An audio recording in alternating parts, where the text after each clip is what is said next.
Hello everyone, I'm Paul and today we're solving problem 955, delete columns to make sorted 2.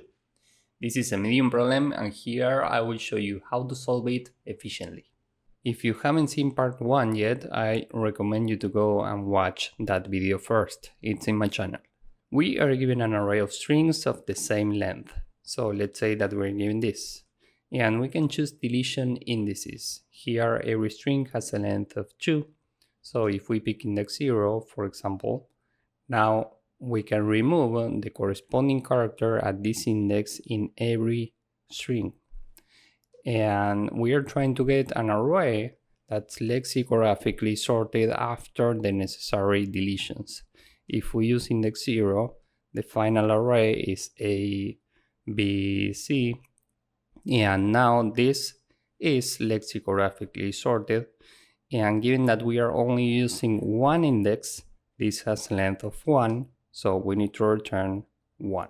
This is the result because we are trying to get the minimum possible number of deletion indices. In this case, it's 1. So if we are given this input, we can do something very similar to what we did with part 1. We can arrange this as a grid, we are iterating every column, and from each of these we are iterating every row. That's how we get the characters in this column. We start from index 1 and every time we are checking if this is smaller than the character in the previous row and the same column. And here B is smaller than C. So at this point we know that this column is not lexicographically sorted. And we need to return an array in lexicographic order, so we have to remove this column. Now we are here and we do the same. We start from row number 1 and B is greater than A, so we continue. Now C is greater than B, and that's it. This column is lexicographically sorted. So we only remove one column, and the result in this case is 1. Now here is the problem. What if we have something like this? If we do exactly the same, first we are with this column and B is equal to B, so there's no reason to remove this column. This is a valid column. Now we still don't have a definitive relative order for these words, because B and B are equal and we don't know what's next. We only know that these two characters are equal and this column is valid. Now we are here and E is greater than D. This means that this is a valid column and now we do have a definitive relative order for these words. We know that this word is lexicographically smaller than this one. Why? Well, we are at this column, so we don't know what's next. But we do know that this character is smaller than the character in the same column and the next row. This means that then we could have anything. Let's say that we have a C, A, and here C is greater than A, but it doesn't matter.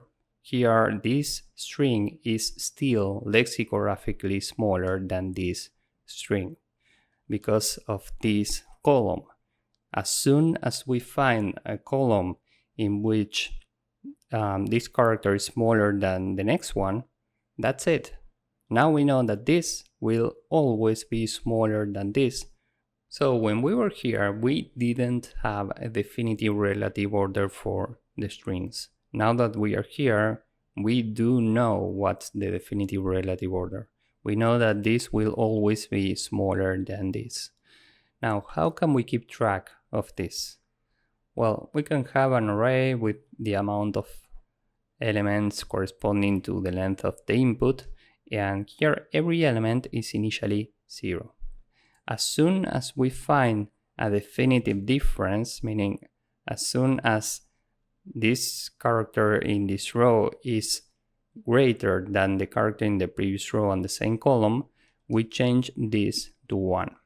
So first we are here and we need to follow 2 steps. First, we check if the column is valid. And then we are checking which strings have a definitive relative order. So we are checking this first. We start from row number 1, and given that this is equal to the previous value, this is a valid column. And now we are checking if we have a definitive order for any string. Given that b is equal to b, this and this stays at 0, and now we can continue with the next column. Now we are here, and this is a valid column because E is greater than D. And now we do have a definitive relative order for this string. So this is now 1. Why? Well, because E is strictly greater than D. And whenever we find this and we have a valid column, now we need to update this number to 1. Now we are here, we start from row number 1. And given that this is smaller than this would normally not be a valid column. The thing is that this number is a 1. This means that these two strings are already lexicographically sorted. This means that we do not care about what's in this column. So this is a valid column, and the definitive order stays as it is. This is still 0, this is still 1. Now we can continue. We have already iterated every column here, so we return 0 in this case. So we are doing basically the same as what we did with part 1, but here we have an array to keep track of whether every string is definitively lexicographically sorted or not. If it's 1, we know that this will be lexicographically sorted forever, from the moment that this is 1 to the end of the columns. And if it's 0, this could be sorted technically, but we don't know if this will stay sorted in the future. So this array is very important. Now with this in mind, let's go with the code. We have an amount of columns which is given by the length of any string. Let's take index 0. And the amount of rows is the length of strings. We have an array is sorted to keep track of whether every string is already definitively lexicographically sorted or not. This is an array with 0 times rows initially. The result is 0, and now we can iterate this as we did in part 1. For every column in range columns, for every row in range from 1 to rows. Every time we are checking if the current character is smaller than the character in the previous row on the same column, we add 1 to the result and break the loop.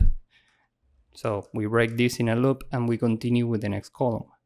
Now, if this entire column is a valid column, we might have found strings that are now definitively sorted. Okay, so we might have to update this array. How can we check if this entire column is valid? Well, we can have a boolean which we'll call valid. This is initially true, and whenever we find this scenario, valid is false, and down here after the loop, if not valid, we continue with the next column. If we are still here, this means that the column is valid, so we can iterate every character in the column and check if we need to update is sorted for the current string. So for row in range from 1 to rows, if the current character is greater than the character in the previous row on the same column, now is sorted for the current word is 1. Okay, so from now on the current word will always be lexicographically sorted because this character is strictly greater than the character in the previous row on the same column. Finally, we can return result. And we are missing something very important here. If is sorted for the current string at this point is true, well, we don't care about doing this. So if not sorted for the current row and this, now we can say that valid is false, add 1 to the result and break the loop. So now this is the entire code. Let's submit this. As you can see, this works and it's very efficient. Here time complexity is big O of n times m, and space complexity is big O of m, or the amount of rows. So this is it for this problem. If you found this useful, please drop a like, subscribe, and see you in the next one. Bye bye.